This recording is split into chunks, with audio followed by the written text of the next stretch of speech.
आप सभी को मेरा नमस्कार है। मैं विवाह का एक गाना गा रही हूँ। आप लोग बताइएगा कमेंट करके कि ये गाना कैसा आप लोगों को लगा। हाली बेगे रथवा सजावा भैया लखन, सीता जंगल छोड़ी आवो।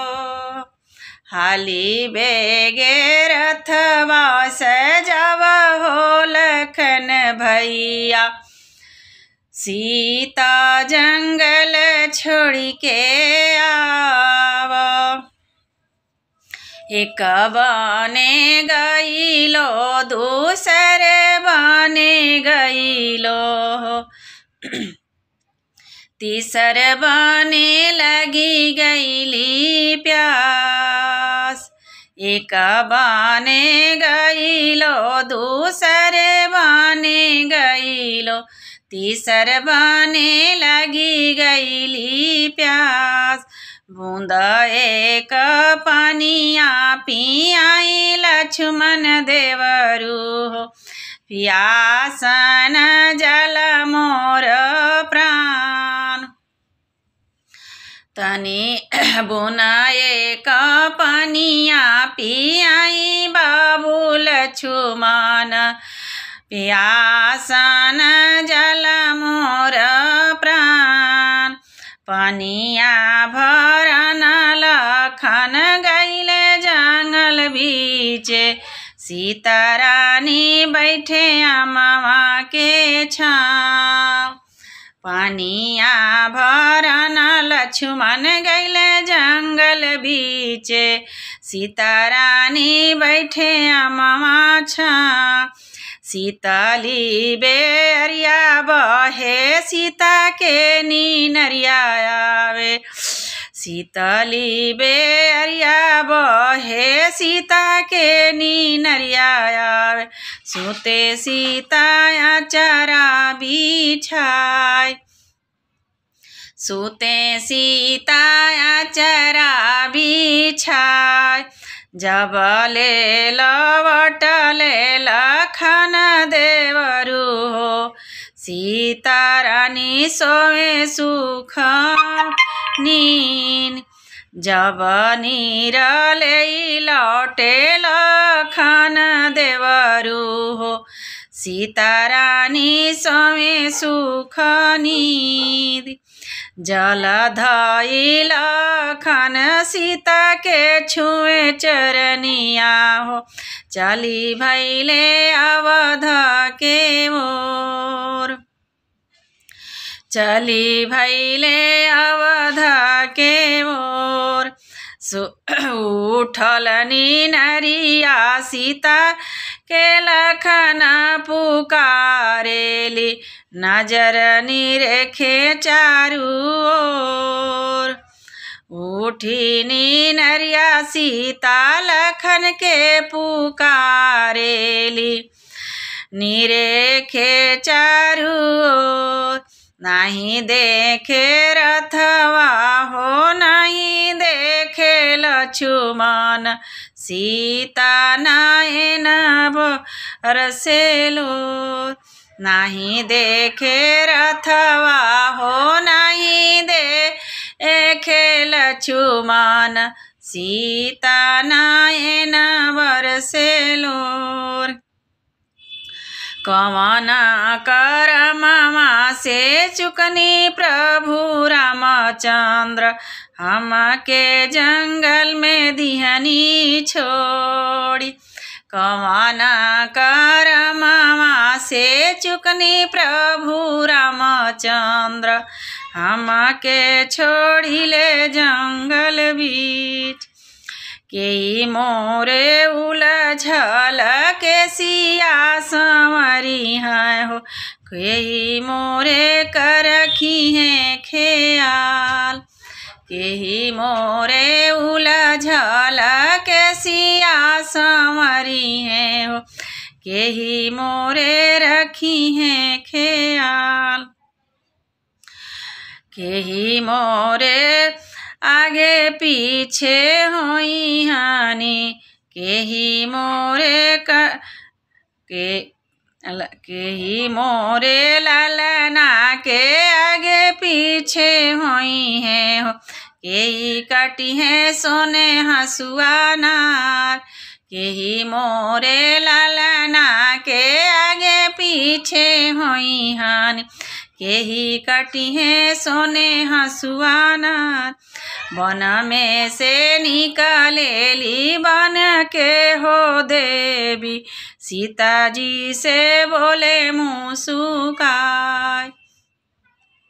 वन में से निकलेली बन के देवी हो, सीता जी से बोले मुस्काय।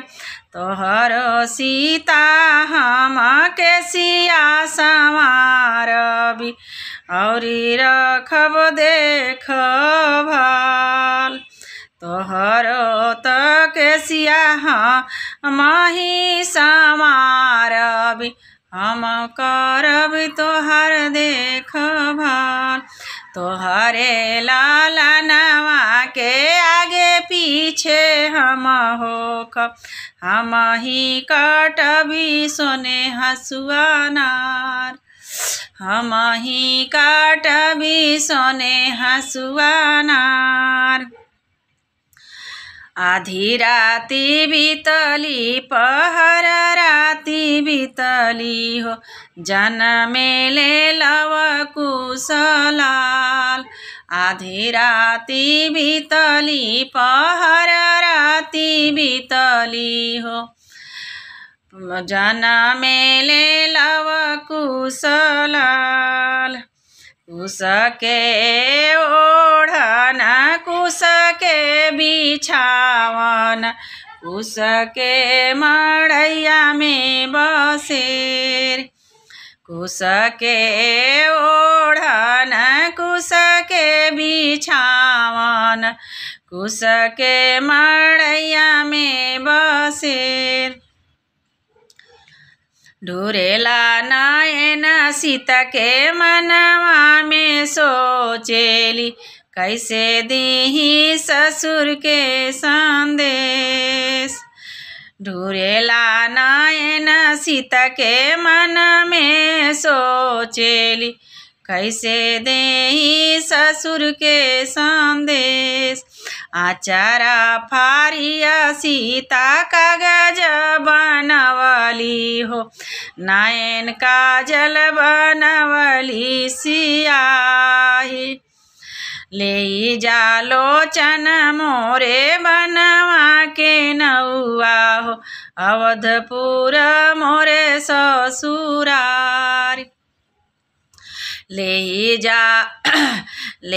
जा हो बनवा के नौआ हो, अवधपुर मोरे ससुरार। पहिला लोचन दीह सासु कौशल्या जी, दूसर लोचन देवर लखन लाल। पहिला लोचन दीह सासु कौशल्या जी के, दूसर लोचन देवर लखन लाल। तीसर लोचन दीह ससुर राजा दशरथ जी के, जाने नाही पावे श्री राम। तीसर लोचन दीह ससुर राजा दशरथ जी के, जाने नाही पावे श्री राम। नौआ जे पहुँचेला अवध नगरिया हो, राजा दशरथ जी के द्वार।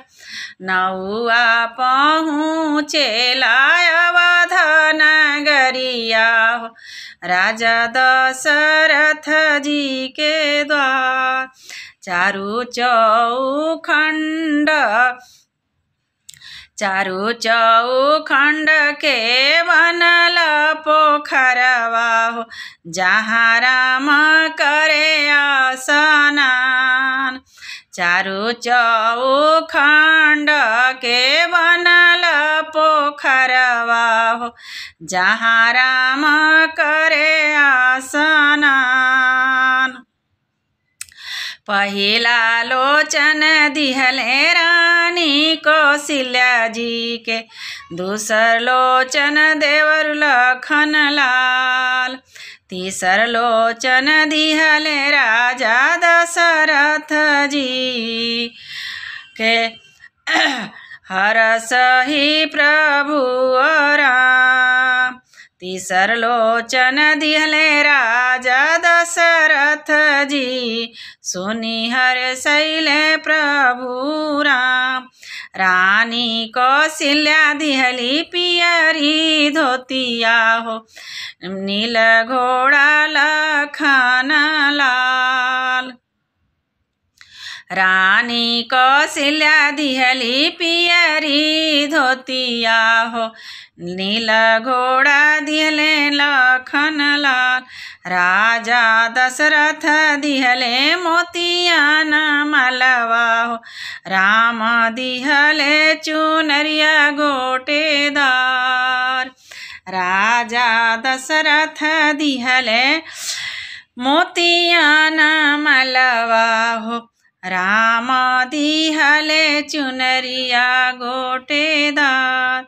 कवन कहला सुनल माफ कही दये सीता हो, लवट ही आव अवधपुर।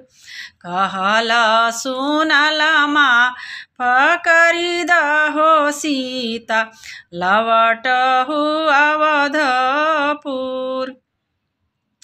फाटी जई है धरती समा जई है सीता हो, लवटी नाही अवधपुर जाय। फाटी जई है धरती समा जई है सीता हो, लवटी नाही अवधपुर